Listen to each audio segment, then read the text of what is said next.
Yeah, you don't do it. Do not touch. Are you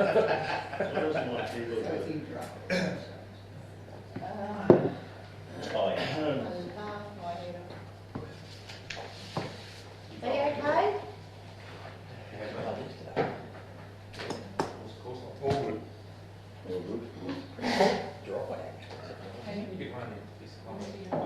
Okay, we're 9 o'clock. 2 minutes to 2 minutes to. Oh, right,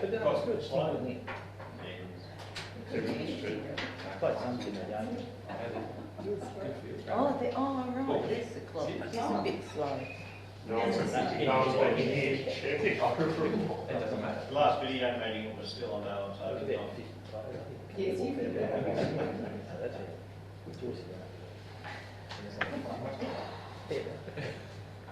I thought I was in time.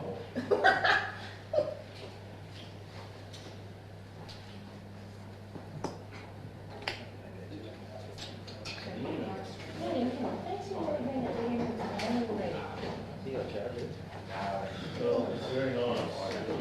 It's my birthday next month, so you've got a month's notice to come and 50. Not quite. 50. Not quite. 35. Not there yet. We'll remind you. What happens after they turn up? It's all uphill from there, isn't it? So I get 60, it sort of levels out. 70's going off. 70? Yeah. Find another candidate. There you go, Mark, you got it all right. Councillors, it has ticked over 9 o'clock, so we'll officially declare the meeting open. Belinda, do we need to shut that door? Or? We found it was best to keep it Okay, for the distancing, rightio. Okay, well, welcome everybody, and particularly Norm, welcome back. Thank you for coming and joining us, and we wish you a really speedy recovery. Yay. I'd like to read the live streaming statement. Edward River Council wishes to advise members of the public, which there are none, that council meetings will be recorded and will be available after each meeting on council's website. All care will be taken to maintain the privacy of those in attendance. However, as a visitor in the public gallery, your presence may be recorded. By remaining in the gallery, it is assumed your consent is given in the event your image is broadcast. This includes any filming by television cameras, if in attendance, and if that's approved by the General Manager or the Mayor. I'll now read the acknowledgement of country. I would like to acknowledge that we are here today on the land of the Wamba Wamba Perapa Perapa people. I would also like to acknowledge and pay my respects to past Aboriginal elders and present Aboriginal and Torres Strait Islander people who reside within this area and their future generations. Our statement of purpose. I have come here as a councillor freely and without bias to represent the views of the community in considering the matters before us today. To vote in a manner I consider to be in the best interest of the community, to observe the code of conduct and respect the rule of the chair and the views of my fellow councillors. We have no apologies, we are all present, which is great to see. And so we'll move on to confirmation of the minutes of the last meeting. Oh, and are there any registrations of conflict of interest? I'll just note that I'll express an interest in 10.13 of the Cressy Street revitalisation as I work in that street. Okay. Have you got a form I'll to... just All right. Okay. We'll make sure that that's completed. Thanks, Ashley.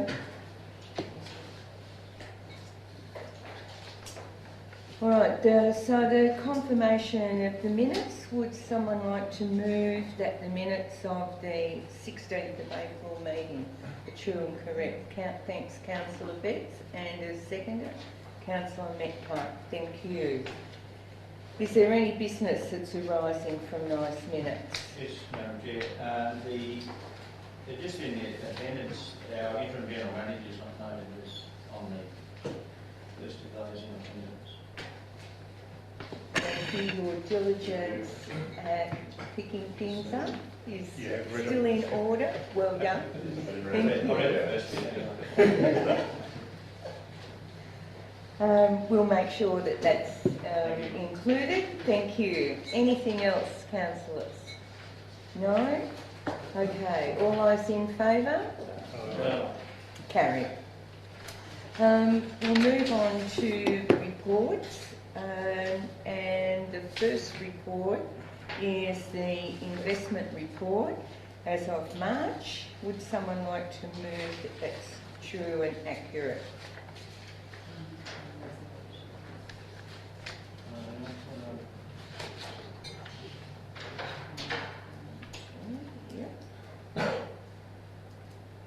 The mover? Yes. Council, yes, thank you. And a seconder? Councillor Beck, thank you. Councillor Hunter Crab and Councillor Beck.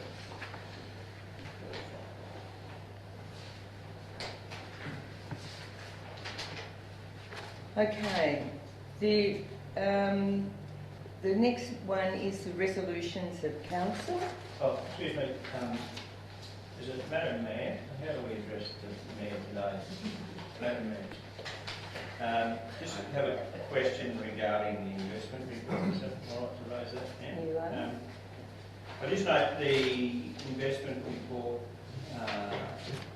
there's expenses included in term deposits. And I'm just wondering, term deposit section, it's got, in the reconciliation, we've got expenses, term deposit movements. Now, that would indicate that we've invested more term deposits, but I can't pick them up in the investment report. Can I pass that? John, would you like to comment or Sonny? We mainly the manager finance for that. I'm happy to first continue until. Okay. We do need to go, thank you, Councillor McCrabb, we do need to go back a bit because I actually jumped a couple of reports. I jumped the Mayor, Councillors and General Managers meetings. Any comments on that report? And would someone like to move and second that? Thank you, Councillor Bull, Councillor Betts. And the resolutions of council report, of which there are quite a number. Would someone like to move that resolution report? Thanks, Councillor Brennan, and yes, and Councillor Wallace.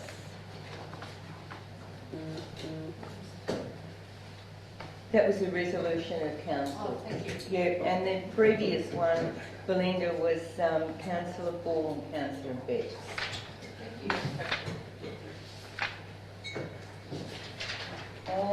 Amanda, thank you for joining us. Peter, do you want to put your... Peter, I just have a question regarding the cash book reconciliation. I can see that the receipts included the $3 million of term deposits that were redeemed and held for cash flow. However, in the payment section of $8 million, there's a note there saying term deposit movements, and I'm assuming that means that we've made deposits into the term deposits. Yes, that's And right. I couldn't pick that up in the schedule, in the investment schedule. I'm not sure whether it's, I just couldn't see those new term deposits listed on the schedule of investment. Sometimes it's due to the timing, just like end of the month, it might be a carry forward from actually last month, the end of month transaction, and then actually because of the transaction, sometimes due to the timing from the bank, and then when the money actually being cashed out and cashed in, and then they actually go to the new transaction for the next month. Right. So do you know off the top of your head how much we invested? Yes, I do, but I don't have it on hand, Yeah, but I can come back to you. That's right. No, thank you, that's answered my question. So we did make investments. That Oh, was- yes, we did. Yeah, thank you. So, Councillor McCrabb, would you like to move that report? I have, be yes, yeah, accepted? I'll move the investment report, yes. Thank you, and a seconder? I think it's probably going to check it by council. Councillor Betts, you second it? Thank you. All those in favour? Right, carried.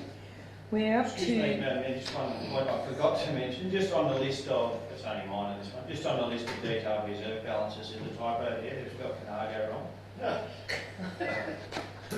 See what happens when you don't feed sheep anymore? Councillor McCrabb. Just the last three, second last and third last line are Canargo spelled Cornago. No worries. We will correct that one. There you go. Okay. We're up to Can't spell. the quarterly budget review statement.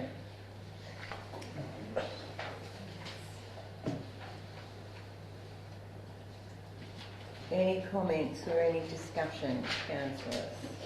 Yes, Madam Mayor, just, and actually while Amanda's here, it would be good. Just the format of the page 48, which is the income and expense budget review statement, which is consolidated. I found this document really hard to read, and I think it's just the format. The negatives for the variations are right across on the left-hand side of the column, and then you've got other columns with nothing in them, which have the same mark, and it just made it very difficult to work out what was a positive and a negative, until you do the maths to work out which is which. So maybe just in the presentation of some of these brackets for the negatives might make it just a little bit easier to follow. Yeah. But apart from that, I was happy with the variations. Okay. Any other comments, councillors? No? Councillor McCrabb, would you like to move that report? I'm happy to move that report. Thank you. And a seconder? Thank you. All those in favour? Aye. Did you get that? No, Pat couldn't remember who it was. Yeah. Okay, we're up to item 10.5, which is the Combined Delivery and Operations Plan Progress Report. Would somebody, are there comments on that or clarification that people would like?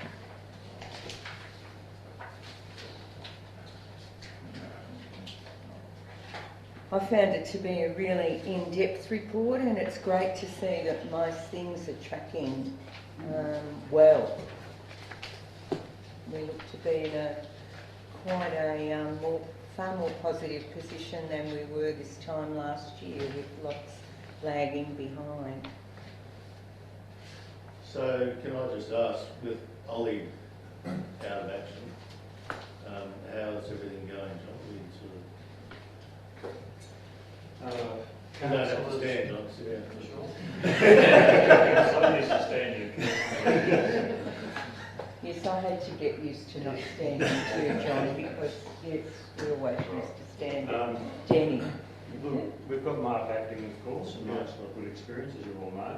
The projects are progressing very well because Ollie has assembled a very good team of project managers. So he's only been away for a week, but Ollie is still responding to emails, and he's still involved in the business. Right. And I think, well, so far so good. And Mark's doing a great job. And we had a bit of a challenge. We had to open our parks and playgrounds and gym equipment, skate parks very quickly on Friday, and that was responded to excellently by the staff, and the signs were up within the day. So yeah, things are going pretty well at this stage. So you're happy as the interim general manager? Yes. Yeah. Look, they're challenging times, but we've got some pretty enthusiastic senior staff too. Good. Any other comments? No? Would somebody like to move that report? Thanks, Councillor Councillor McAllister. And I'm happy to say. Thank you, Councillor Ford. All those in favour? Carried. The next item on the agenda is the draft combined delivery program. Yes. Acting Chair and councillors, there are two reports to consider, and I'm recommending that the report I sent out on Tuesday be considered in conjunction with the main budget report. What we've had here, the process of getting to this point has been very challenging. Firstly, for the staff, because we haven't been able to really sit around and have meetings, and I think probably even more challenging for the councillors. So, at this meeting, it's proposed that we get a draft budget out on exhibition for 28 days, but we continue to work on the budget whilst it is on that exhibition. It may be that the councillors will have preferred to talk about it today, or, as I'm suggesting, at a workshop on the 4th of June. We can do that. The budget goes on exhibition for public comment, and when it comes back to council for ratification and adoption on the 25th of June, the council is able to make any changes that it might deem necessary from the community comment or from things that progress as we work our way through. We would also, if there are things that we find, and the staff are going to work further on the budget, if there are things that we find that do need adjusting, we will list those for you so the community and the council will know exactly what changes we've made. And we will get other questions, I'm sure, today that we will have to research and come back to you on. So you have the draft budget that you have been working on. The format, and there have been some questions about the format of it. The format is the same as has previously been presented through this process. I personally believe there are some improvements that we can make to that, but they will be difficult to make because they go right back to how the general ledger is established and set up and described, council described in that. So we may not have that finalised we won't have it finalised for the 25th of June, but I'm hoping that we can take steps in the next year to have a better presentation for you when you consider the budget. My own report, there is a report there on the long paddock which you did ask for at the workshop, and then there are some reports on other items which I think we should consider during this budget process, such as doing something about the Pepin Centre and improving the museum there, and to do some work on the shops, and we're looking at how we can do that with some savings that we can make in other programs. I'm also suggesting that our website needs some attention fairly soon, and then there's another proposal there that whilst the dog off-leash exercise area has been discussed, there's no formal decision of the council, but there may be a grant opportunity between now and the next council meeting, so I'm asking if the council might allow us to submit an application, and if the council says no, we're not interested in that, we just withdraw the application at the appropriate time, not cause anyone any inconvenience. At the workshop that's proposed, there was a list of items that I think we should take some considering, and also looking for your input on the long-term financial plan. So, Madam Acting Chair, Madam Acting Mayor, I'll pass over to you on council. Okay, thank you, John. Yes, Norm. I did raise the FAG grants. I don't know whether it came through on somebody said I was a bit scratchy about that. So our assumptions on the FAG grants, they haven't been tested, have they? Or nothing's come out of the federal government saying they're not going to vary anything, the state government's not saying No, we haven't had any word that the fags would be changed. Increased or decreased. I'm not sure, Manager Finance, what percentage we allow for an increase? Is it 2 point? At the moment, we are 2.0 at the moment. Yeah. And we haven't received any notification from the federal government or state government regarding the financial assistance or grants increase. Right, well, that's fine. Would you assume, Madam Mayor, that this year I think they would remain the same? I think following on from that would possibly, maybe save some dollars something. Well, I was just concerned about the federal government. Did say somewhere along the line that they were looking at local government to do some heavy lifting somewhere along the line. So I'm just sort of flagging that those grants might be where we might have to do the lifting. Any other comments? Madam Mayor, yes, look, I think there's a couple of things on the budget that I'd just like to clarify and also propose. Firstly is, and I thank John for a very comprehensive report on the long paddock, but I would certainly like to see that contribution from council to that committee reinstated to the $14,000 that was agreed at the time of amalgamation. The report, highlights the value of that committee and what's been achieved, and in this time and this huge push for domestic travel and regional domestic travel, I think now's not a time to take the foot off the pedal and let those sort of things slip, which is what will happen if we don't continue the funding. We're currently putting in signs, new signage at our expense, which used to be previously covered by council as an in-kind, and the other councils involved that are contributing $7,000 have already installed their signs as an in-kind contribution. So I just think we sort of we should be getting the $14,000. The other one is the fish stocking program, which was. Would you like to move a motion I according would to certainly that? like to move a motion that budget line item is reinstated back to the $14,000 that was previously in previous years. I'll second. And you're seconding that, Councillor It'll be a lot easier McAllister? to actually count votes today. To take a vote today? I said it'll be a lot easier to count votes today, like the other day we tried to do it. Yes, Right, so you're putting that as a motion, Councillor Yes, McCrae? if you want them as individual motions, we can. Yes, I think that might be easier for the staff if we do that. Yeah. So we have a mover and a seconder. I'll put that motion. All those in favour? We've got to ask a question first. Question? I think what we need to do is go back to the original concept of what the long paddock was all about. There was originally 5 member councils that formed it: Murray, Deniliquin, Carnargo, Hay, Central Darling. Now, in that journey, Central Darling are in administration and have fallen off, so the burden is left back to those original 4 councils.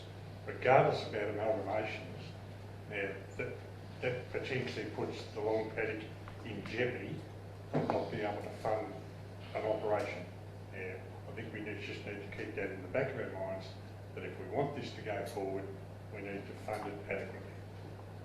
Okay. So I'm in support of the motion. Councillor McAllister, you wish to speak?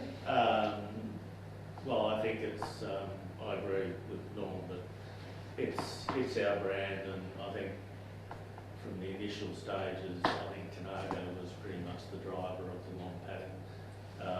And, you know, it's interesting that regional New South Wales has been opened up for all these people to come and visit us. So, and I think it's our brand, and I think it's a very important part of our culture and what we're all about. Okay.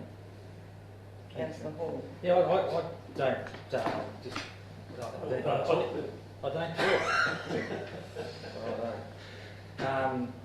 Yeah, it's an important part of one of many aspects of tourism in not just this council but the region. I would say, and it's got some great merit. But I get back to we are now one council. There are 2 other active councils in that thing. I would really like to see the Long Paddock Committee go back to the other members of those things and have an equal contribution on. It shouldn't be 14/7/7. It should be split 3 ways. But even going forward, Councillor Hall, that's the proposal that we will be saying if we need, if the total contribution to the committee from councils is 28,000, we'll be looking at splitting that 3 ways across, in the future. However, the other comment is that you make that we one council now. We one council on all aspects. Our funding for the council from other bodies hasn't halved because we're now one council, not 2. Yeah, I thought that. So we're still managing the same area. We're still maintaining all our signage and our assets along the Long Paddock. Just because we've cut one organisation doesn't mean that cost is half. I mean, I know that the amalgamation was meant to create huge savings, but I don't think that's yet. Councillor Betts. I agree. I think the Long Paddock is great, but I don't see why we benefit twice as much as all the others. I think if that's a concept moving forward, then why don't we stick with the 7 now and do that proposal rather than in the future? And you also have the ability to attract a lot of grant money as well. So I'm not in favour of it, but I think if you're moving forward, if you want to propose that, and I think that should be split, and even amount 3 ways, then go with that proposal straight up. Don't lock in 14 now, and then, because it won't change. Now's the time to change it because we're debating it. Well, the issue with that is we do need to get approval from the other 2 councils, and that is, I think the invoices go out for that in August. So it's unlikely and they're in their budget basis now as we are, or finalising it.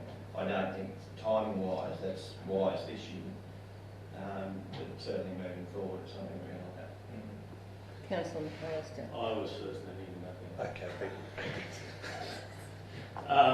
There may be an opportunity in this. I think, as Pete's saying, there's always a funding gap in these things, and I think if we stick to the 14,000, that may give them a good case to go back to the other member councils and just say, well, really in the end, the 14,000 per council is probably more the relevant number rather than the 7 or the 10 or whatever. So I think it's an opportunity for you guys to apply a bit of pressure. Just to make a comment, Councillor Betts, that nothing is locked in council. All it needs is the next council meeting to rescind any other directions we've done. So I would rather say let's continue with the 14,000. Let's negotiate with the other councils as to an adequate funding and then come back with an answer. The other thing to consider also is the councils that are contributing $7,000, they've just installed all the signage as in kind. The quote for us to install our signage was $5,000. So if you cut the contribution to 7 and go back to doing in-kind works, it's still going to be $12,000 anyway. So at the moment we're hoping to get $14,000 and then do the works ourselves. So it's So which signage is this, Pete? it's the new brown Long Paddock sign which you're going through from the full, well not Central Darling obviously, you're going through from here to the other end of the page. So has the signs actually gone up in our shop? Not in our show yet. We had 2 quotes last week, and I think we've now just had the agreement for the council staff. We're going to put them in the charges for it. So would that also be around about 5K, I gather, or more? Well, I haven't seen the costing from the council to put them in, but the 2 quotes we got were $5,000. So that may come out before then? Well, that is coming. It's coming out. That's right. That's So what I'm saying is The other councils are doing it in kind. Yeah. So that's where that's one of the major differences. Just a quick one, Pete. So therefore Central Darling, since they've been in administration, out of the Long Paddock? Well, they haven't been contributing, so we haven't been expending funds from our committee. You put in isolation. And the interesting thing is the state government has committed to completing. There's only 71 kilometres of 140 dirt section between Wilcannia and Ironheart. They're on the commitment is to complete that. There's only 71 kilometres left to seal, and there was an announcement the other day that's continuing. that will be a big boost, and that is the point at which Central Darling, we hope, may come back on board, because a lot of our tourists go, as far as Ivanhoe or even as far as Hay, and not any, because they know when they get beyond Ivanhoe, they're only the dirt road. Don't want to get off the bitumen. So, yeah, I think that's one of the biggest boosts to the long paddock will be when that Cobb Highway is sealed right through the barrier highway. No further discussion, Just, councillors? Councillor Best just raised whether Councillor McGrath might have a conflict of interest. I'm not sure whether. I'm chair of the committee. Yeah. No, absolutely. No, But it's I think a- they have it. No, No, it's a that's all. section 355. Yeah. Yeah, That's- yeah. No further, Specifically, councillors, can I just clarify? Mark and I have had a talk about installing the signs. He will have staff available to do that as an in-kind. Right. So I just wanted to let you know while this discussion is happening, that we can actually do it. We'll have one of our crews stay with the guide. okay. No further discussion, councillors? Just I'll a- put that motion. Just a- Doing it is in kind. Just one final point. Is it possible to put something in our recommendation that we strongly urge the Long Paddock community to go back and negotiate with those two other To member make councils? equal contribution. contribution. Yeah, absolutely. I'm happy with that. I'm happy with that. So the mover and the second, have you got that, Belinda, that they would like that as an addition to their motion? Right, I'll put that motion. All those in favour? Against? Carried. The next item, Peter, that you would like to raise? The fish stocking program, which was carryover from, I believe, from the old Carnago Council, which was $1,800 per year for fingerlings going into the Billabong Creek at Carnago and Wanganella, has been taken out of the budget. That was a dollar for dollar program that we put in $1,800 and the state funded an equal amount.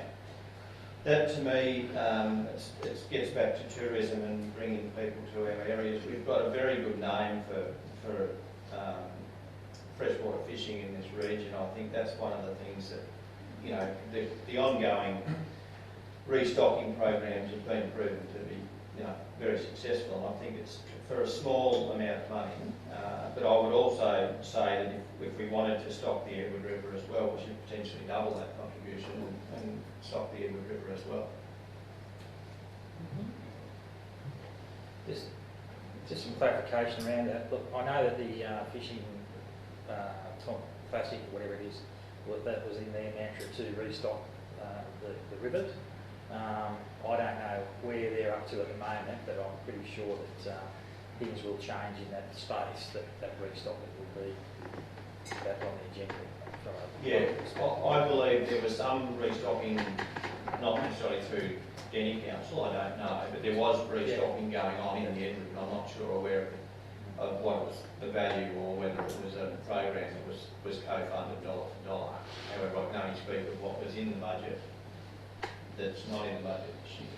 I'll just hand over to Mark who can comment. And just moving on that one, Councillor McCrae. Council within the urban area, Council has also provided over the years a lot of support for the local Edward River local fishing group in terms of the lagoons and the fish park and that. So in terms of Council support for freshwater fishing in the area, so independent of that, in return, like stocking on that in the Edward River around here, the Council is already providing, or has in the past provided, quite a high level of support sort of in that area, and would continue to work with that group in terms of in the urban areas and in development, the best way of attacking that. So that's ongoing. On their application, so they've got a group, council members turn up their meetings and that, so they're still active, they're doing fantastic work with the school. We'd expect that in time, council will continue to receive requests from that group, and we'll bring it up to council and deal with it as those requests come in. Any other, Councillor Brown? I just think this little process, as small as might have been, highlighted, and I spoke with the interim general manager, that things that happen from year to year, unless you're detail-minded like Councillor McCrabb, you'll never pick this up as a general councillor. So somehow we need to have a mechanism that tells us as councillors what has been deleted from last year's budget that's traditionally. Because my question was, who and why was that $1,800 deleted? Forget the ramifications behind it, but we need to know those little things that go and make the full story up. So I've handballed that over to the General Manager to try and find a solution down the track for the budgeting. I know I'd be a lot more to have a summary of what's pluses and minuses that have gone out of previous year's budget.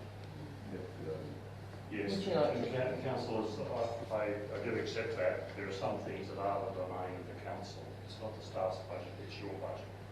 And this will be part of the description that we have to improve in future presentations. So, Councillor McCrabb, would you like to move a motion that the $1,800 for fish stocking be reinstated? Absolutely, yes. Second? Is there a seconder, Councillor Brennan? Any further discussion, councillors? No? I'll put that to the vote. All those in favour? Carried. Any other comments? I just probably just a Councillor couple of McCrabb? questions while Amanda's here would be good.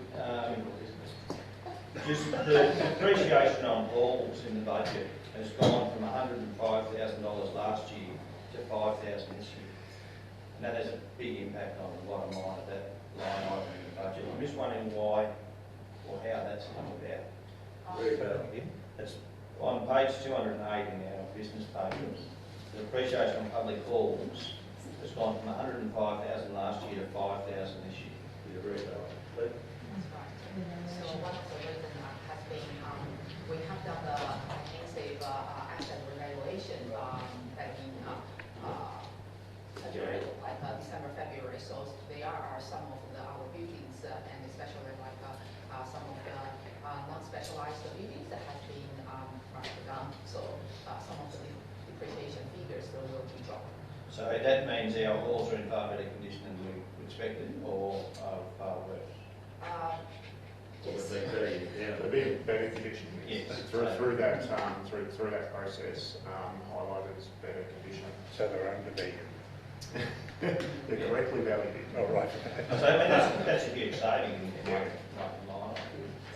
There's also just as part of the work done through the reval in the building is just ensuring that assets were in their right areas. There was a big differences between what were buildings and what were other structures, and the depreciation goes along with those change of asset classes. So it's probably one we just need to provide more information just to clarify that in terms of those depreciations, they are right, and if there has been a change in class. So previously, and especially in the rural areas where a lot of the playground equipment and such was classed as buildings and sort of brought into, Donate's a good example with their playground equipment and the hall brought into that one, that's now spread into the building as an asset in buildings, the playground as an asset in other structures. So yeah, It's not catchment. Oh, absolutely, and depreciation is a sleeping giant. However, if we can save $100,000 on it, absolutely. that would We've be actually gone up 11 on a big picture, so. Can I just raise that Unaga Hall isn't on that list? Yes, so I can answer that question. So John this morning sent me that question, so I did a quick review on that. So what has happened is for the Conagra Hall, and another one is Blighty Hall Reserve. So they actually has been categorized not under the public hall. They have been categorized under the other sports and the reserve.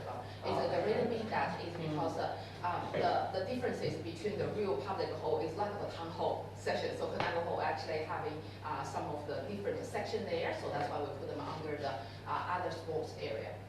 Is it a recreation reserve? Yes. Yeah. All right. Any other comment? Just want to check the International Women's Day is still being funded in the new budget, as we have funded it in the past. I'll check that. That's fine. We'll come back to you.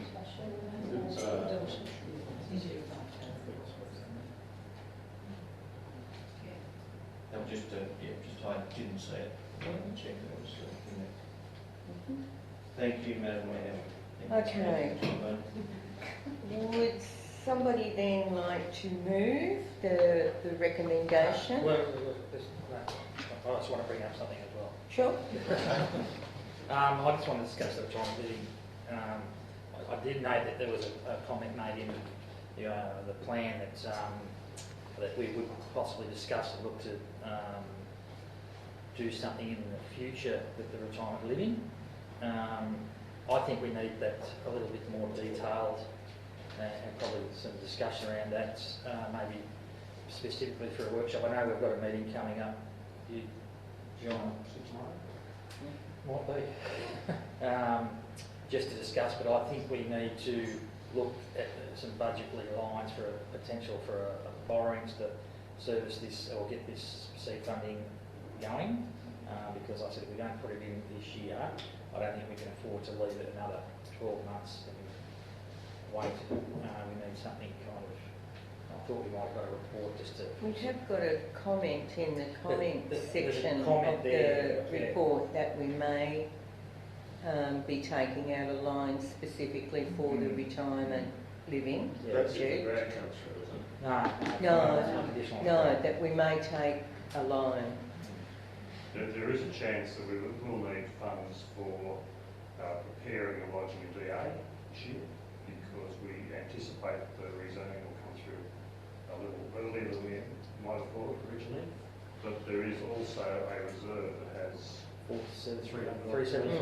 Yeah. in it, so that I would see being able to be used for this That process. Yeah, well, I think that process, but I'm thinking we should know for actually building, say, 4 units and giving As a marketing the whole strategy. project started, because we just unless we use our reserves or we borrow, it won't happen.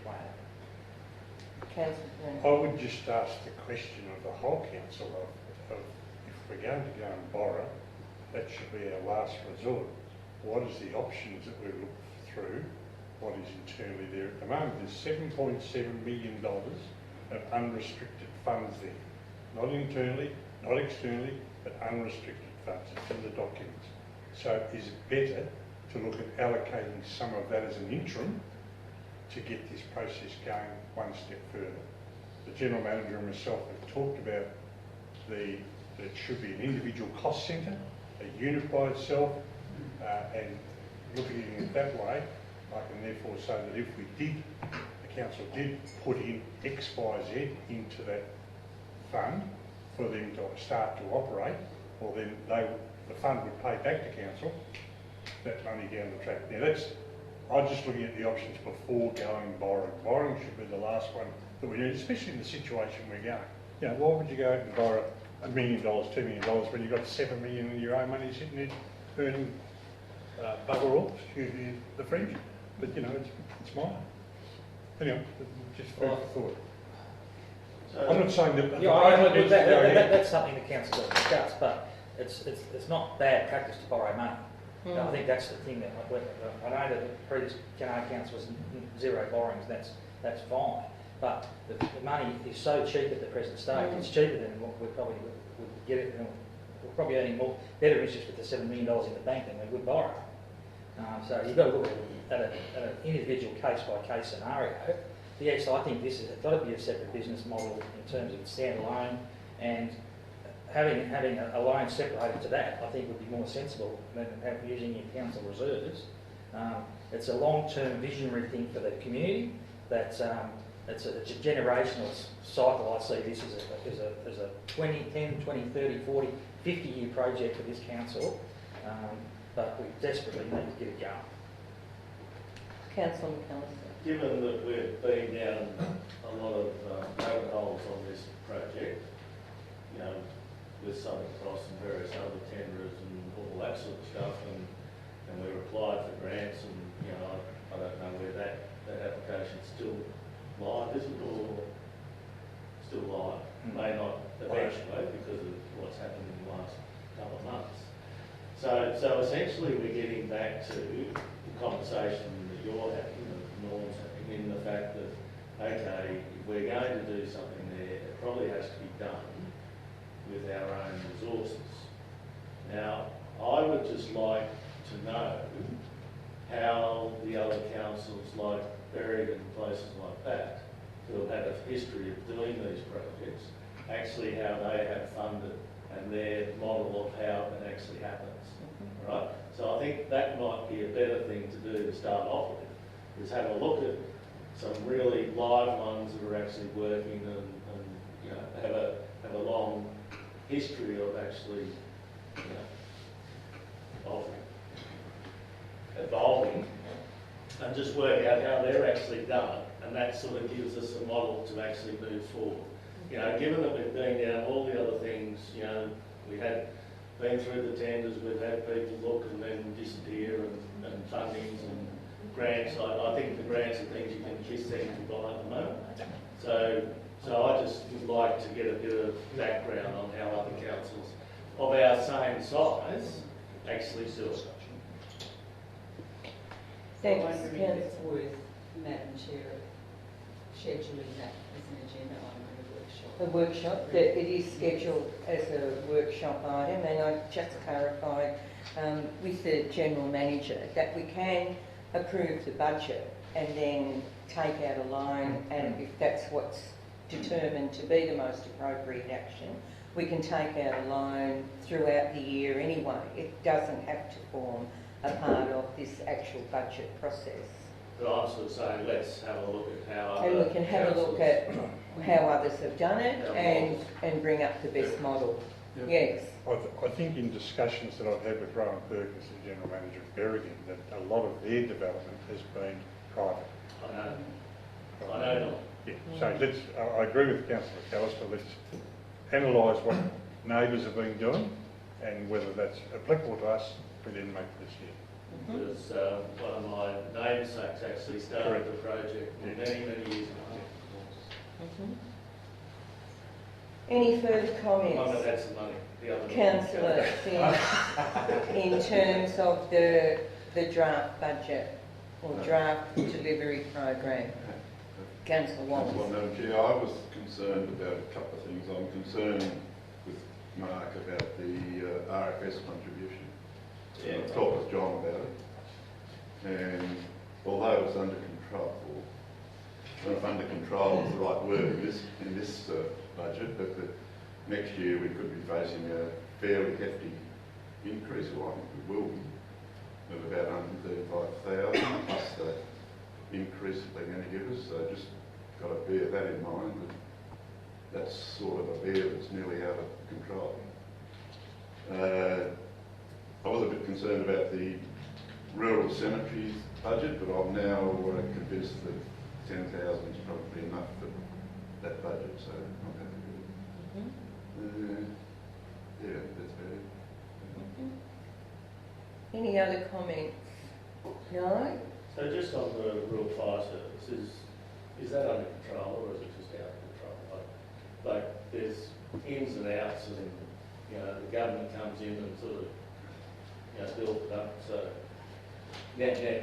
I think they've got others out. Councillors, I think you're going to have massive increases in the contribution to the RFS over the years. Sure, this year the Premier has said the $135,000 will be given back as a rebate, but as Councillor McAllister has said, well, you have to pay that next year plus whatever the increase is. The inquiries into the fires in New South Wales haven't taken place at this stage, so you can be assured there'll be recommendations for more funding for hazard reduction, more funding for equipment, and that's going to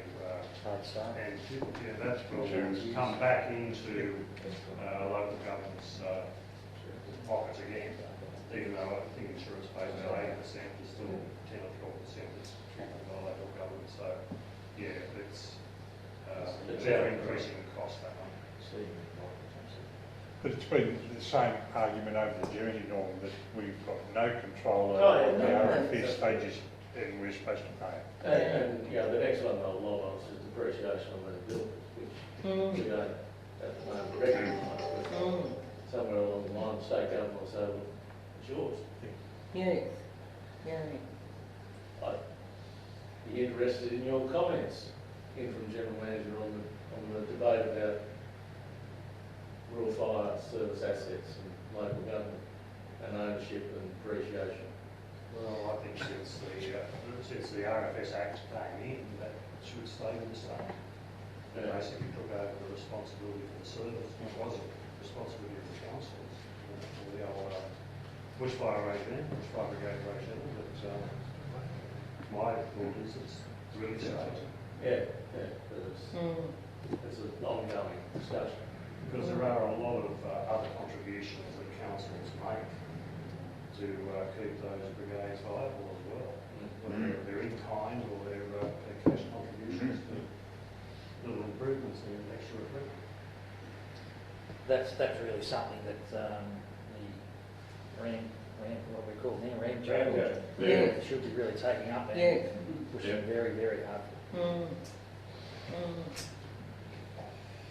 All right, looks like discussion has come to some closure. Just one more final point. Yes. Just the Interim General Manager made comment about that off-leash dogs park. I really think council should support the application going forward. If we can get some funding for that without coming out of our reserves, it's a positive move. So Absolutely. I would encourage councillors to allow that. Okay, would somebody like to move that we adopt the draft budget to go out on exhibition? Councillor McAllister, thank you. And a seconder, Councillor Brennan. All those in favour? Aye.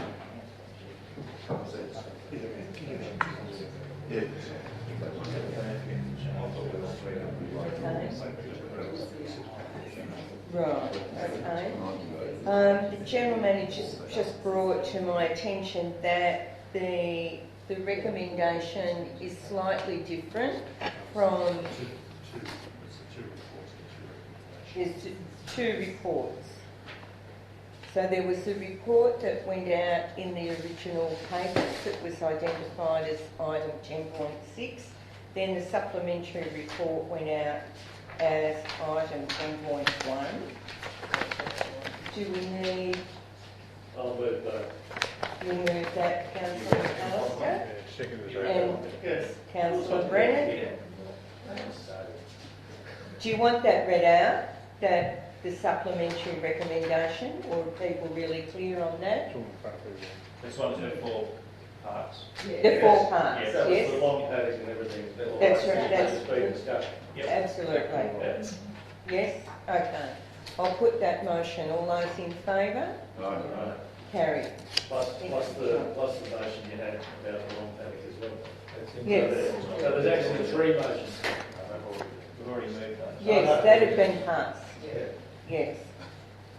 Okay, we pass that as a separate motion. I know, should but we had please? 3 in this whole budget thing. Yes. Okay, we'll move on to item 10.7, which is the Work Health and Safety Report. Thank you, Amanda. Any comments, councillors? No? Councillor Betts? Sorry, can I just comment? It doesn't really tell you anything about anything, to be honest. If you read it, you go, okay, something happened. What happened? Was it? Yeah, it's almost like a pointless report. It gives you no information That's a whatsoever. compliance report. Oh, okay, all right. Did you receive it? We have to also guard people's privacy in going too far with detail of incidents. But we can informally, if there's questions about it, that council. You don't ever want to get blindsided by things that people think you should know. So a good benchmark is the lost time injury frequency rate, so you can track that and you can see how we're tracking against industry benchmarks. So at the moment, you can see that we've had a small spike. So that to me is, we need to go back to the workforce and have a look at what those issues are, making sure that maybe we need a refresh on our policies, procedures, those sorts of things. So they're sort of good trackers just to see how we're progressing around that safety culture, etc. So have we had any incidents while people have been working from home? No, not as yet. But from just the research I have done this time of year, it seems to get a small spike.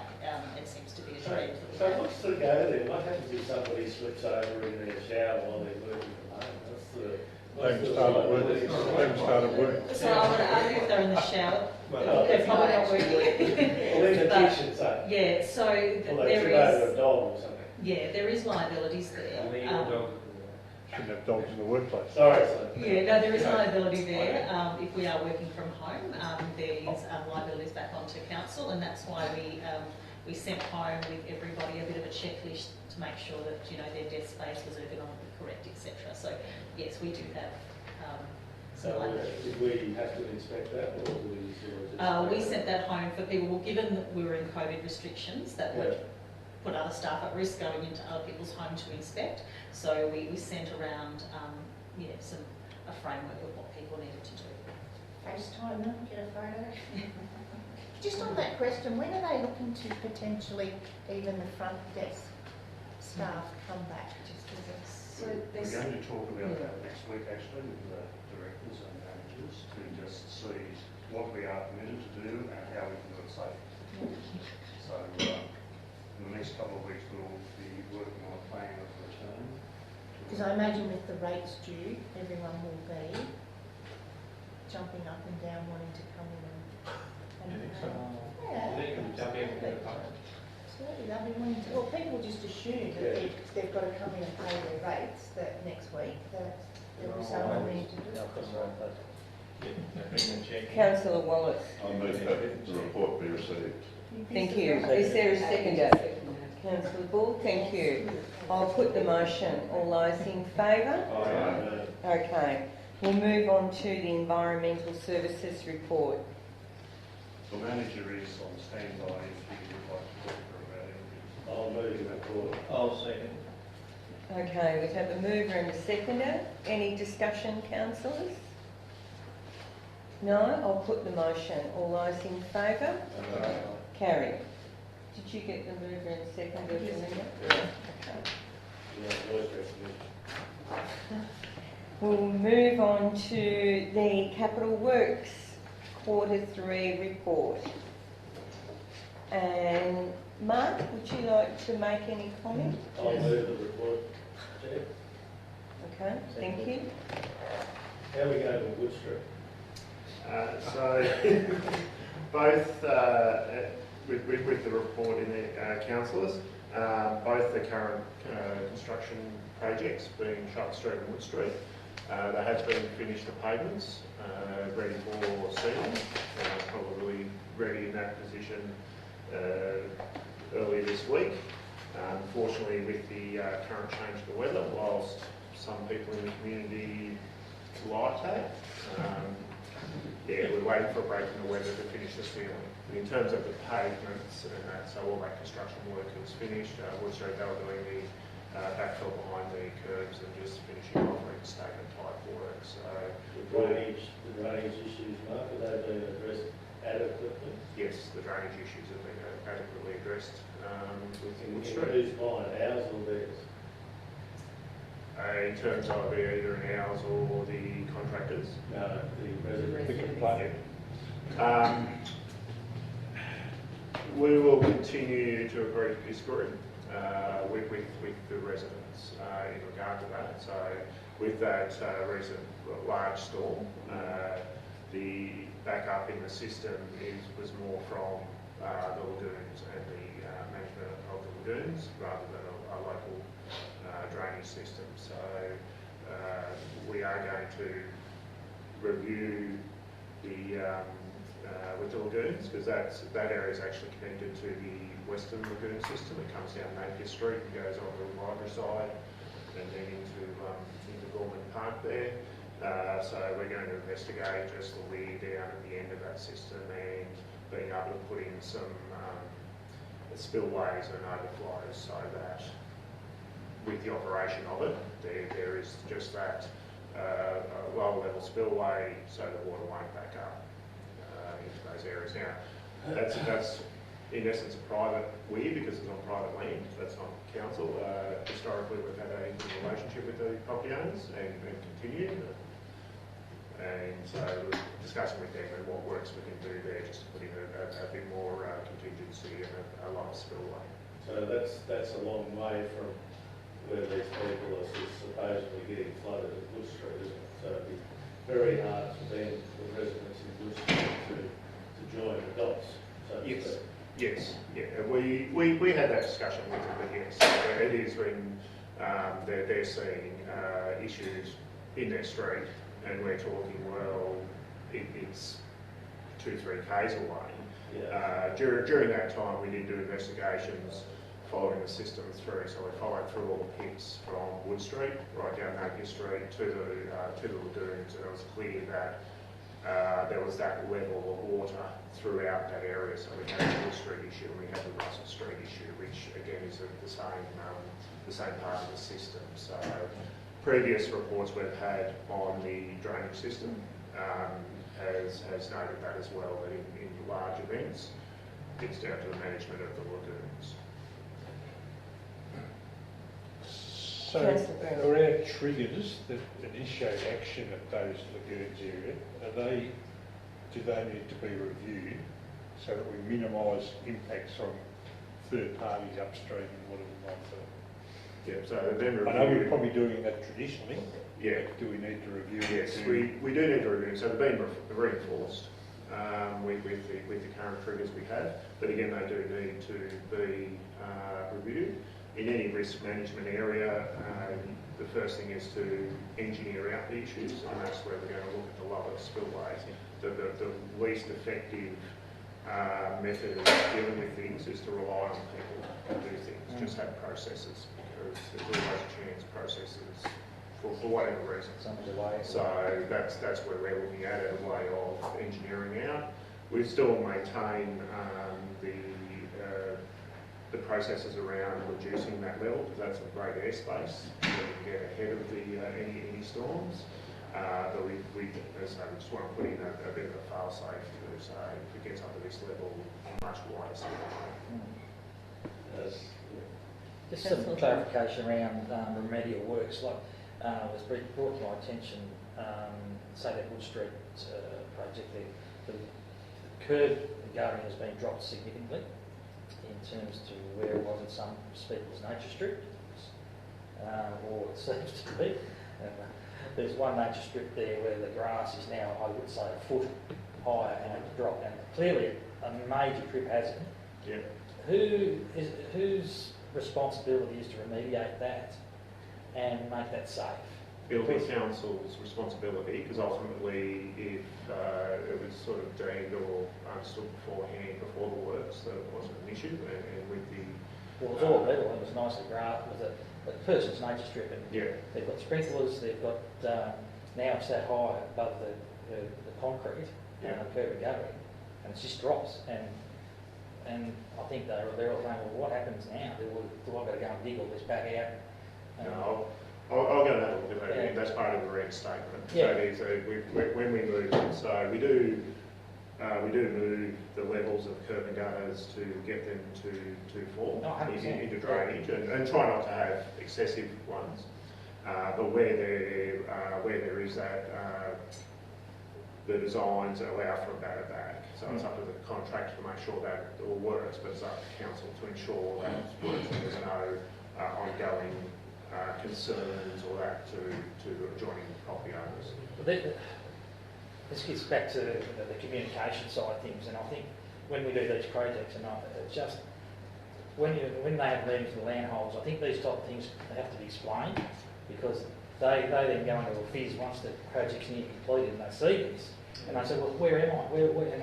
And the word goes around town like wildfire. Yeah. It's just if we have meet with those landholders when we're doing the pre, like this is going to. It's just going to be cleaned up when it's finished, and it'll be nice and level, and say you'll have no issues, and and just give them the confidence that we communicate them in the whole process to the finish. I think let's get back to communications, an absolute necessity in all these projects. Yeah. Definitely take that on board. So communication around that, council will staff has communication early. Once the construction happens, we encourage the contractors to have that, because they're, they're right on there. And, 100%. In reviewing it and feedback, we are getting, and thanks for that feedback, I think council staff just during that need to be involved a bit more in that, if only to facilitate. Just to touch base. We've just had some issues on a number of jobs where the communication between property owners, residents and contractors hasn't been as effective. Running through the way the contractors have addressed it, which really hasn't been sort of where we want it to be either, and that means that council staff needs So to are we overseeing those contractors' work? What they're doing? Yes, yeah. We're overseeing the contractors' work with what they're doing and the quality of work that they're doing, and we talk to them a lot of ground about their communication and reinforcing that they need to communicate with adjoining property owners, especially where we have works where we try and keep the roads open, access as open as much as we can, because there's times that where they'll be shut and they know when that's going to happen, so they need to be talking with the property owners. But there's just some work we need to do, because if it was going better, we wouldn't have the issues, and we feel the contractors haven't sort of lived up to what they're required to do as well, but then also council staff being more involved in that. Can I just make a couple? I was going to raise this general business, but now we're talking about this Mark on there.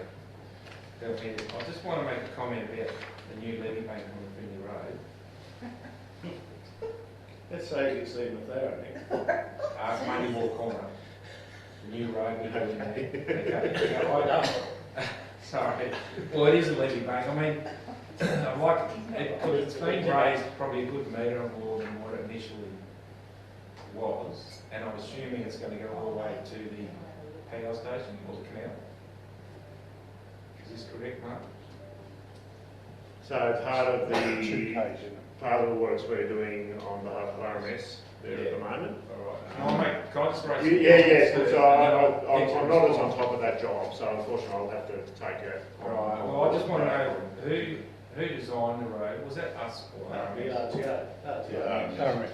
RMS under their quality assurance system designed that road.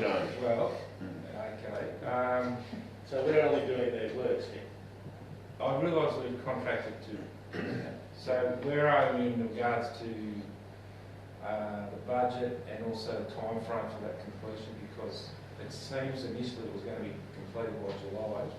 They've probably only done probably a quarter of it, and I realise they factor in weather, but not what's going on there now. It's just going to draw out to probably the end of the year.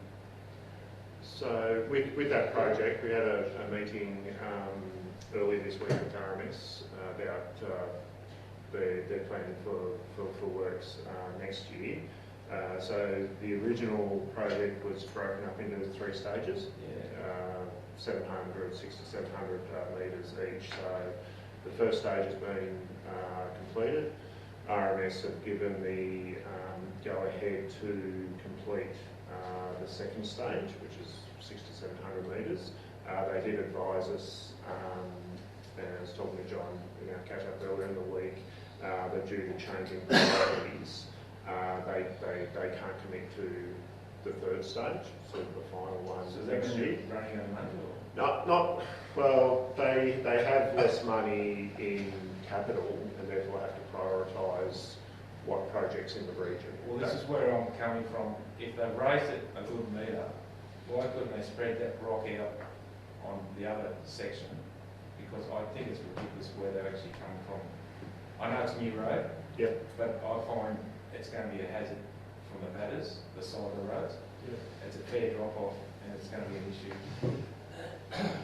And everybody has to use full driving it to get up it. Yeah, I know. This is where I'm coming They're from. final seal. I'm up there with Chris Street. I want to know how to prove the final seal. It's like, oh my God, here we go What they're again. doing is We learnt nothing. It's just going to be blown out, the budget's going to blow out. You need to So- know RMS. And it won't be completed. Well, I'll raise that up with RMS.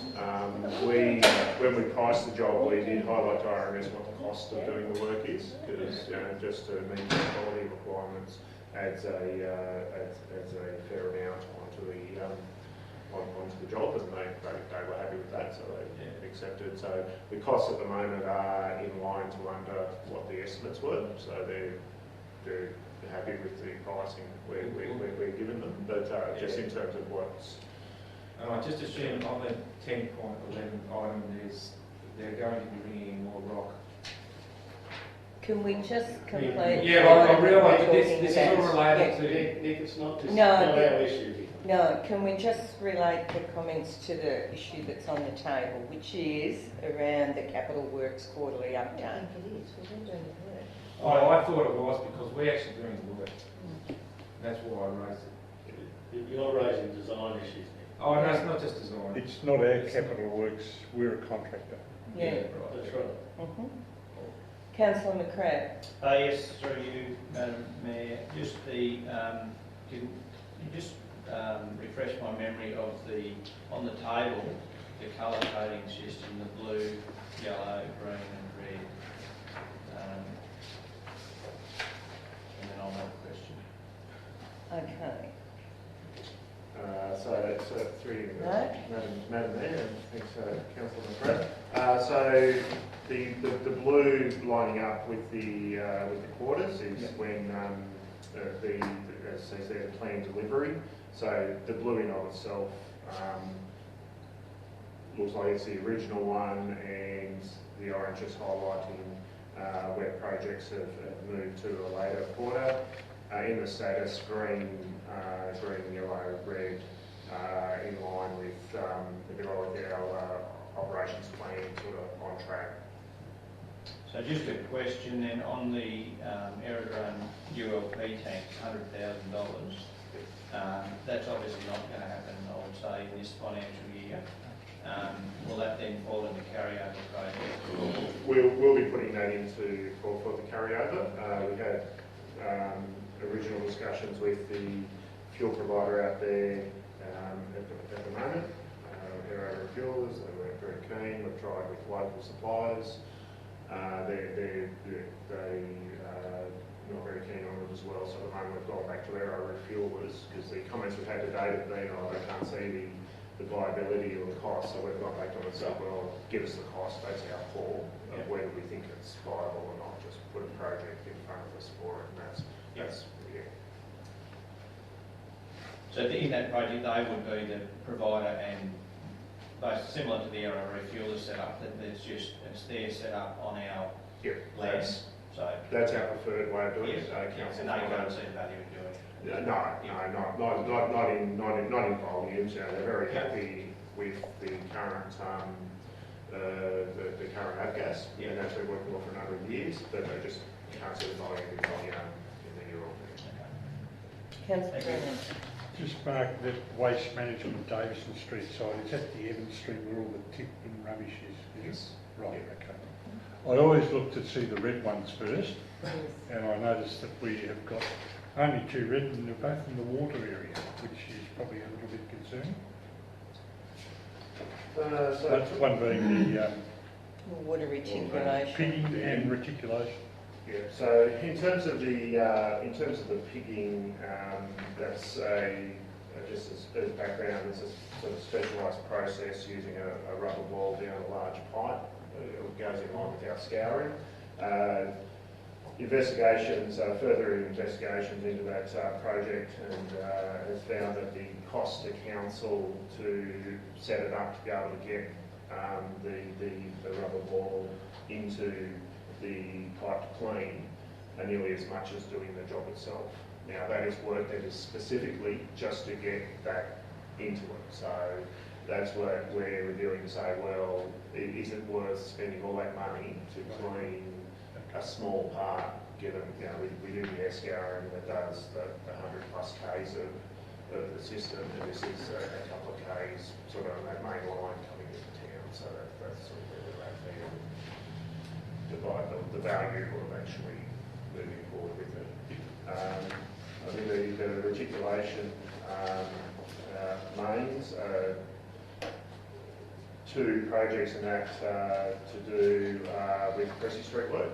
So the contractor will be doing that for the next box when they move in there, but that's coming from here. The other one is a main along Sally Yards Road that council had purchased materials and were resourcing to do. They came in around about the time of with the COVID-19. You know, as part of working with staff and our essential services, water and sewer is definitely an essential service. So the decision we made then was not to, or we really split those teams up and make sure they were isolating, which then impacted on the ability to put teams together to undertake that work. So we're just looking at the moment, utilising local contractors on a subcontract basis under sort of council supervision, and then how that works with where we're at with the COVID-19.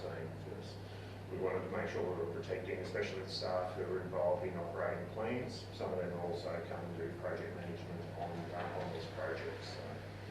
Thank you.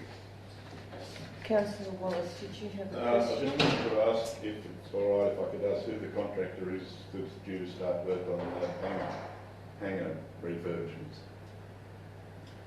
So Chris Wright will be undertaking that work. He's previously undertaken the work on the doors. And have we got any indication of which hangars he's going to work on this year? I do. I'll have to get back to you. Right, yeah, Council thank you. also. That'd be good. Is there any other questions? No? Did we get a mover and a second I for that? You originally moved then it, asked the Councillor question, McAllister. so Thank you. I'm happy to And seconded, thank you, Councillor McCrae. All those in favour? Against? No? Carried. All right, let's move on to the major program, projects program. So, Mark, would you like to comment?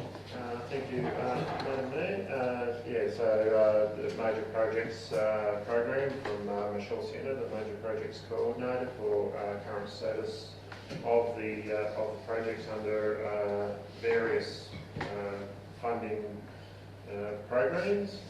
Michelle's attached, highlighted all the projects and funding, and then also attached status reports on where these projects are up to. Not very small. Not very big. So with these ones, they are in the green being progressing well. The ones highlighted there in yellow. In terms of Memorial Park, I'll go to the second one first, Memorial Park. Council's has engaged a contractor to do that work, and with the new designs we anticipate the work on that starting in the next few weeks. The contractors are working on the entrance and other works in Memorial Park at the moment, and in terms of the netball facility, it's marked out around a separate report. I'll have to sort of get back on that one. I know that the project manager is working toward lining up contractors to do the work, but the actual detail on that one. It's fabulous to see so much green and no red. Excellent, with so many projects on the table. Councillor McCrae. 2 questions, Madam Mayor, and I would like to just comment that Mark, I'm very impressed. You're right across the wall. You've obviously got a good handle on what Ollie's got going on, because you've been able to answer all the questions very well, and it's pleasing for us as councillors to have you standing for Ollie and being able to do such a good job. My questions are the Rams. Absolutely doesn't take anything away from what I just said. That was just buttering you up. The Rams football stadium works, we committed the extra $130,000. How's that progressing? Slowly. Yeah, so it is progressing through. So it is progressing. With the contractors on site. The project manager had a chance last week to have a talk with him and be on site over a liquid trade waste matter, but we got that one sorted out fairly well. So they are finding it a bit more complex than what was original, which it is understandable given the age of the building and that. So we're going sort of doing the foundations and moving up through there. There's been a lot of discussion between the contractors, the PM, and back to the architects around how that's going. So yeah, by saying the progress, it is progressing, which is good. Probably not at the rate that we would like, but yeah, it definitely is progressing, and we just have to see in the near future with what is happening with community sport, community football and that. I think there's a bit of luck in that ground is essentially not being used. Yeah, so it's not impacting. Yeah, so but yeah, it's just they're still just working through those issues that have come up during the contractor. And when people are using local contractors, the contractor's been very proactive around that. So on that side of things, the feedback I'm getting, it's good, but there are just issues that hadn't been fully allowed for during the design that are coming up during construction. Who's project managing that? So David Berrigan is project managing that one. So one of our guys. One of our consultant ones. So David did all the work at the swimming pool. Yeah, and they're absolutely fully aware that the cupboard is bare. There is no more funding from council. Yes. Yeah. That's part of the part of the discussion we had with David was with that. But that's what David worked with under the swimming pool. Whilst he managed to find some more money for that, he is well aware that's the budget we're working to. My second question. Yes. Madam Mayor. The Broome lay-by, this project was earmarked to be completed prior to the end of last calendar year. However, we did get an extension and things were all approved, I believe, several months ago. We've got a green mark there and works to commence in May. Well, at this point, on the 21st of May, absolutely nothing's happened. So I'm just wondering where we're at. I know there was some RMS hold-ups. Yep. I'm just wondering where we're at with that. So yeah, and probably one rather than a green being a yellow. But the 1st of June, the contractor is scheduled to be on site, commencing work on the 1st of June. Time frame? That'll be over the few weeks to do that. So I'd be looking at construction being completed.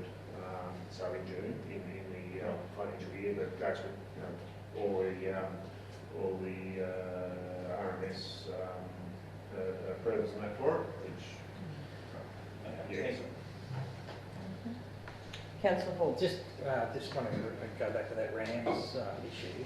And again, there's a lot of hearsay going around what's going on down there, but the report I received pretty strongly was that there was a design fault from the architect that was going on Victorian code and didn't think they needed a fire escape. Now they need a fire escape.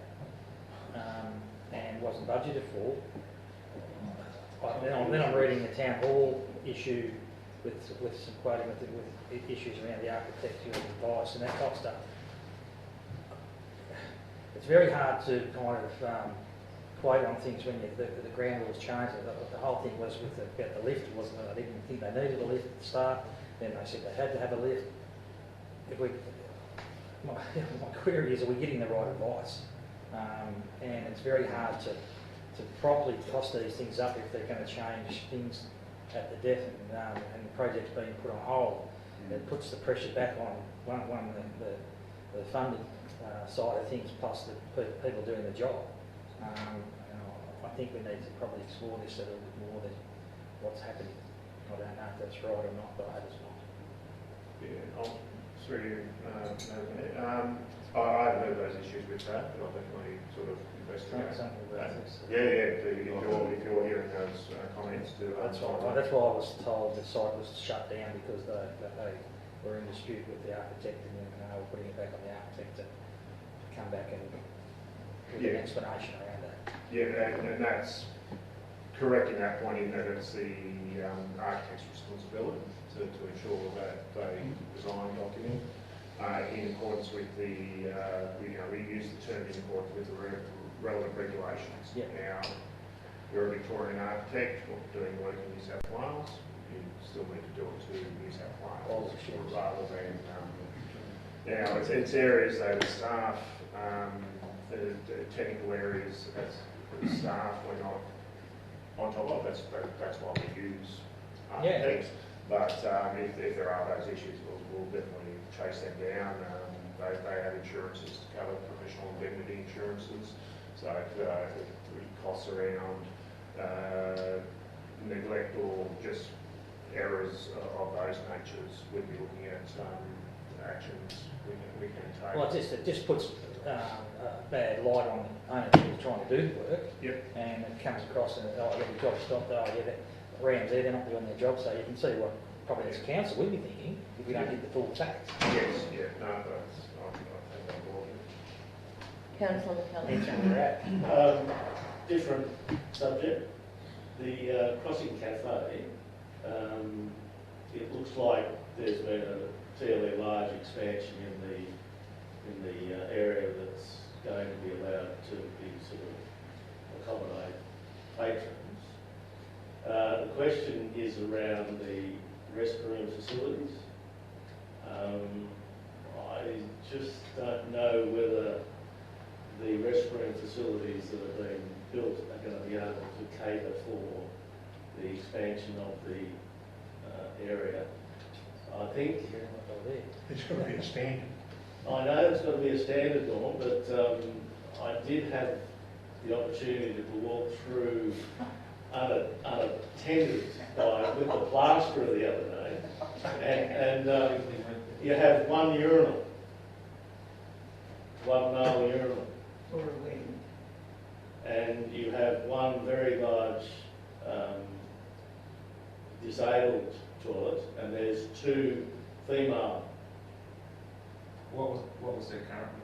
Look, there would have been two male urinals plus sitting room for two in the male one, and about the same in the female. So I understand there would have been gone through all the processes and things like that, but I can assure you, with one urinal, you have to walk down this alley who's about this wide to get to the end of it. So it's going to be like COVID-19, you're going to have one standing outside before you get the other one in. So I'm just flagging it. I know that everything would have been done correctly, but it just doesn't look right.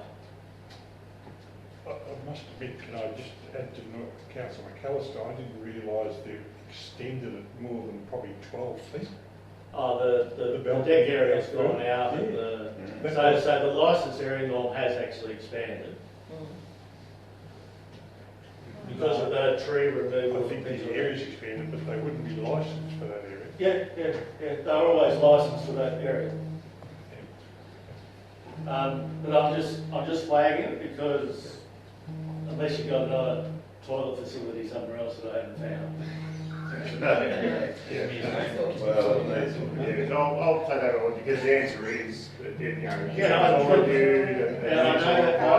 that, but I understand that. So where were you looking? Whereabouts were you looking on that? Order, councillors. Councillor Brennan. Just a question back to Mark on the Rams football. You talked about the trade waste issue that you had to resolve. Was the trade waste issue part of the original scoping concept for the Rams? Sorry, Madam Mayor. It was, and there's just some, there were some issues around changes in trade waste requirements from when it was first implemented to what the requirements are now. Just in summary, the operations there don't generate enough trade waste to actually need any system. And so when council first brought in trade waste, they were then given exemptions and that around it. The requirements now are they still don't generate enough at this present time to require a trade waste system, but you must make allowance for in the future if they change their operation that trade waste can then be installed later on, because there's a lot of problems that council has working with business owners. The shops are very small. They do have trade waste, but you physically can't implement it, can't put in the oil grease arresters and things like that. So the issue is around not installations and that at this point in time, just making allowance that in the future it could be done. And that changed during the duration from when they started? I'm just investigating why that wasn't. It just didn't seem to be really clear that there was that requirement, because people was just taking on that they didn't need it, and then just to get that's where we're running with, not the second part of it saying that well, we have to make allowance. But the allowance is just on a drawing showing that in the future you will install it at this location. That's how it works. There's no physical works around it. It was just showing it on plans. Yeah. Thanks, Pat. Councillor Wallace. Change the subject again. Mayor, the North Denny tennis court redevelopment's listed on page 326, and I can't find it anywhere below. What's happening there, or am I missing?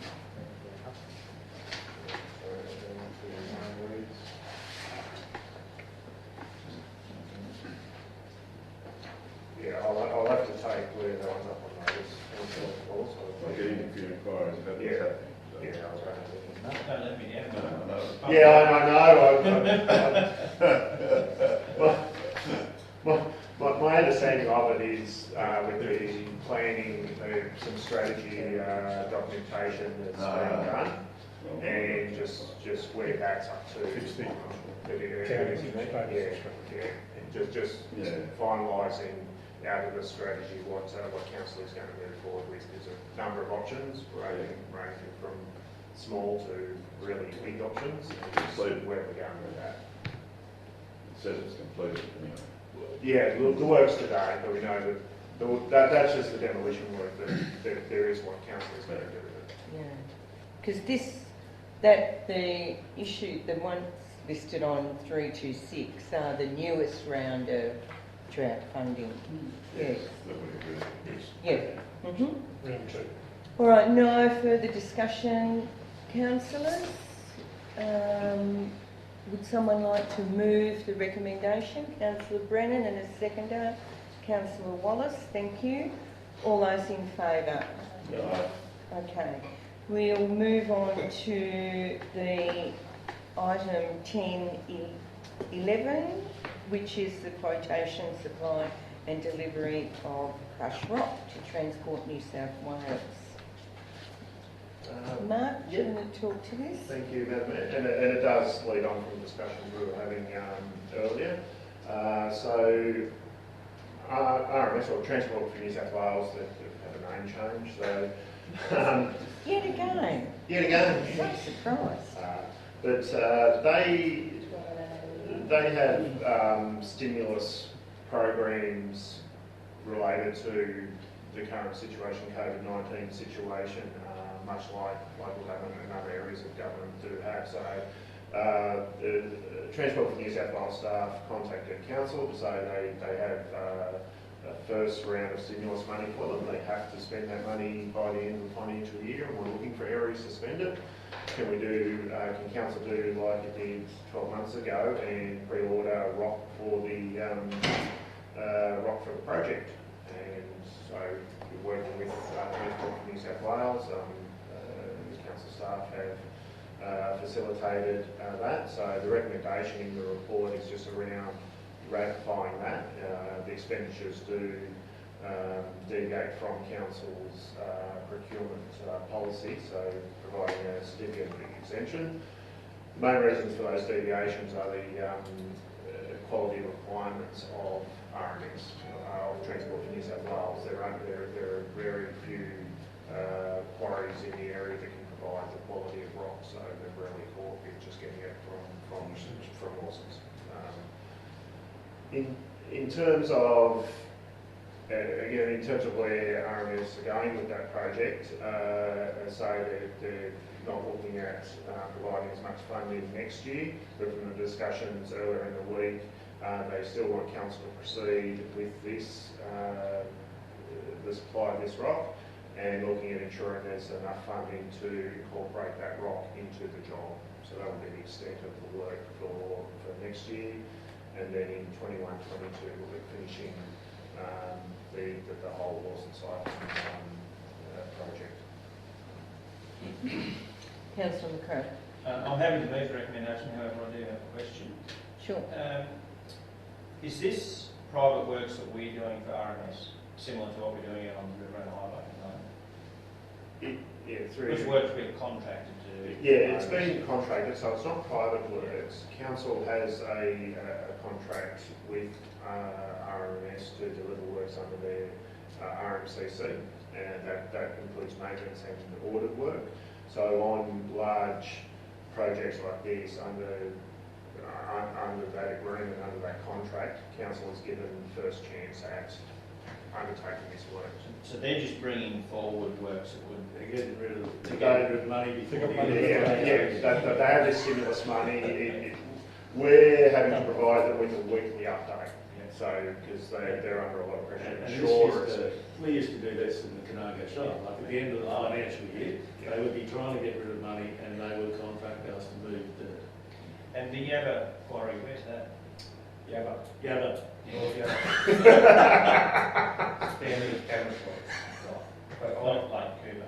no, but there is a closer quarry that is owned by Mawsons as well, but obviously they're not very good. Not the quality. I'll second the resolution. Okay, we've got a mover, Councillor McCrabb, and a seconder, Councillor McAllister. Any further discussion, councillors? I'll put the motion. All those in favour? Aye. All right, carried. We'll move on to Crown Land Plans of Management. I'll move. Thank you, Councillor McAllister. And a seconder, Councillor Bull.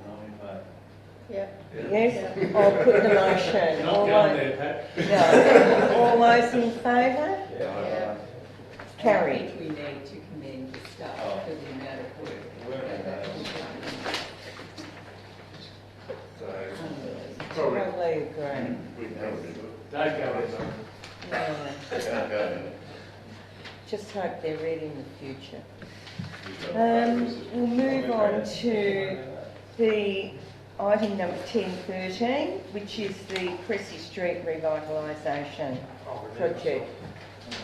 And an interest has been declared by Councillor Hall, who is leaving the chamber. Mark, do you want to talk to this in any way? Thank you, Madam Mayor, and I think this might be one that I can't quite live up to Councillor McCrabb's expectations. So the discussion, Honesty. discussions at the last council workshop regarding this issue with the report there, I was I listened in on that one, and out of that, councillors requested staff to look out for the Edward to Napier Street section, being the $2,000 assistance, which is similar to the same as what was done for the Napier Street, and then also for the Harding to Napier section, Napier to Harding section, looking at a pro rata rate compared to the length of time that those businesses would be impacted. So that work is progressing well. Being advised that we'll be looking at moving from the current section into the next section that first week in June. There's a first of June, which is good. So the report and the recommendations, suggested options, is just bringing in what was discussed at the workshop around same system for the section up here, and then also a pro rata for the businesses in the Harding to Maple Street section. I'll have to make that Okay, we've got a mover, councillor McCrabb. I'll second the question. Are we talking this document here? Yes. Yeah. Tell me, what's G? What's the difference between D and G? Is G a top-up payment for D, is it? My understanding, Mark Rossiano, correctly, my understanding could be for the service station and the liquor store, where there was requirement for drive-in facility, and that was cut off for a short period of time. So it's a top-up for D. So G is a top-up. For yes, that's my understanding of it, yeah. Okay. The wording around that special consideration, due to more impact rather than, let's say, revenue. It just didn't sort of come across like it was very much the same, but Yeah. it should be sort of highlighted. This is a top-up payment. Top-up for Do you severely want that impacted included D- into D the motion? categories. Hmm? No, just as long as people understand that it's... Okay, righty on. Any further discussion, councillor Wallace? Briefly, Madam. In the 13 businesses native to Edward Street, where does the newsagent fit in there? Or isn't it in there? The newsagent? Yes. That Got would, 13 businesses listed there. 4 banks, 1 major retailer. And I just wondered where the newsagent fits in. He's probably got access from the back door. Or doesn't he? No, Not for general public. no. I'm quite happy to put that question on notice Yep. later. okay, So, But it certainly, it won't be left out. No, well, that's what I'm yeah, thinking. just ensuring. It's not one major retailer. A. No, that'd be target. Category A targeting someone. That'd be Yeah. target, yeah. Category A for the news agent, so, yeah, the full amount, they're continuing to operate, and then the upfront and completion. Very good, thank you. Okay, no further discussion. I'll put the motion. All those in favour? Motion is carried. Do you want to get councillor Hall? And would someone like to move a motion that we move into confidential? Move councillor Betts, second councillor Metcalfe, and we'll take a quiet break. If there's break. enough, if there's enough facilities for them to go at the same time. Lucky we wrote the crossings. Have we got the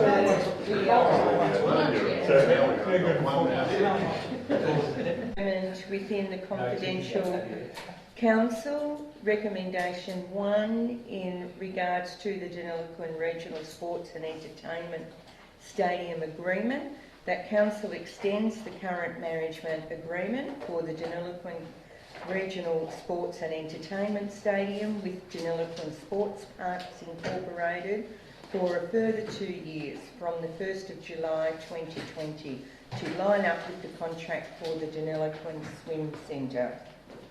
The recommendation in regards to item 11.1, contract C 2020/21, the Deniliquin Town Hall and Civic Precinct redevelopment, was that the motion be deferred for further discussion and clarification at the council workshop. Motion or recommendation? Both recommendations were moved and seconded and carried. Meeting closed.